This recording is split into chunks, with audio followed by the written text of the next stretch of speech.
Nama saya Safani Arbiang Pratama, NPM 1951010506, kelas G, semester 2, Prodi Ekonomi Syariah dari Universitas UIN Raden Intan Lampung.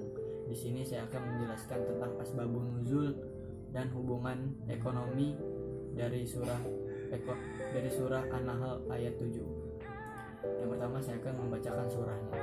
A'udzubillahi minasyaitonirrajim. Bismillahirrahmanirrahim.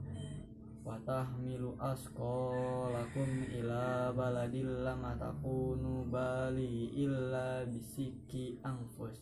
Inna rabbakum lara'ufur rahim. Yang artinya, dan ia memikul beban-bebanmu sampai ke suatu negeri yang kamu tidak sanggup sampai kepadanya, melainkan dengan kesukaran-kesukaran yang memayahkan diri.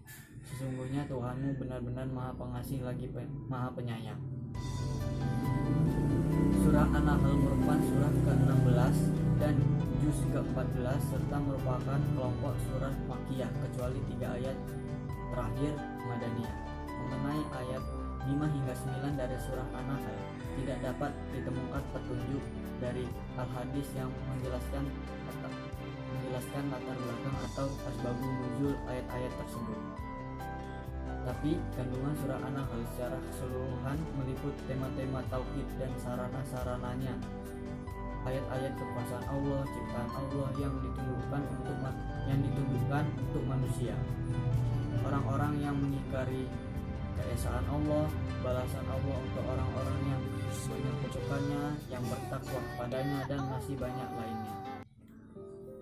Menurut salah satu tafsir Ibnu Katsir, yaitu dan ia memikul beban-beban kalian.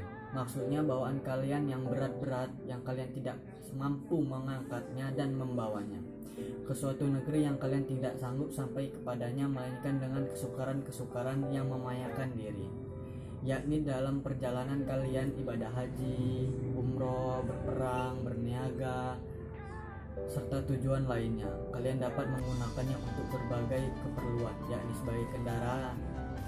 sebagai kendaraan dan membawa muatan barang kalian. Kami memberi minuman susu yang ada di dalam perutnya. Hewan ternak banyak faedahnya, yakni sebagai dari yang kalian makan dan kalian gunakan untuk lain-lainnya. Sesungguhnya Tuhan kalian benar-benar Maha Pengasih lagi Maha Penyayang. Maksudnya adalah Tuhan yang menyediakan hewan-hewan ternak itu buat kalian dan yang menundukkannya buat kalian, sama halnya dengan hal disebutkan dalam ayat lain melalui firman-Nya. Dan apakah mereka tidak melihat bahwa sesungguhnya kami telah menciptakan binatang ternak itu untuk mereka, yakni sebagian dari apa yang telah kami ciptakan dan kekuasaan kami, lalu mereka menguasainya, dan kami tundukkan binatang-binatang itu untuk mereka, maka sebagiannya menjadi tunggangannya mereka dan sebagiannya mereka makan. Selanjutnya membahas tentang hubungan ekonomi surah An-Nahl ayat 7. Surah An-Nahl ayat 5 hingga 9 termasuk dalam ayat yang membahas produksi. Kata produksi dalam bahasa Arab secara harfiah dimaknai dengan ijadu sifatun, mewujudkan atau mengadakan sesuatu. Ayat tersebut merupakan ayat yang berhubungan dengan ekonomi, terutama masalah produksi. Dalam pandangan Islam, produksi merupakan hal yang sangat penting dalam kehidupan manusia, karena produksi memenuhi kebutuhan manusia. Ayat 7 ini membahas tentang manfaat dan memudahkan kita dalam kegiatan ekonomi, yaitu sebagai alat pengangkut barang. Pada zaman dahulu, orang-orang zaman dahulu memanfaatkan hewan-hewan ternak seperti unta, sapi, kerbau, dan lain-lainnya untuk mengangkut barang mereka dan memudahkan kehidupan mereka, seperti membawa barang ke pasar, membawa tanam-tanaman, dan lain-lain.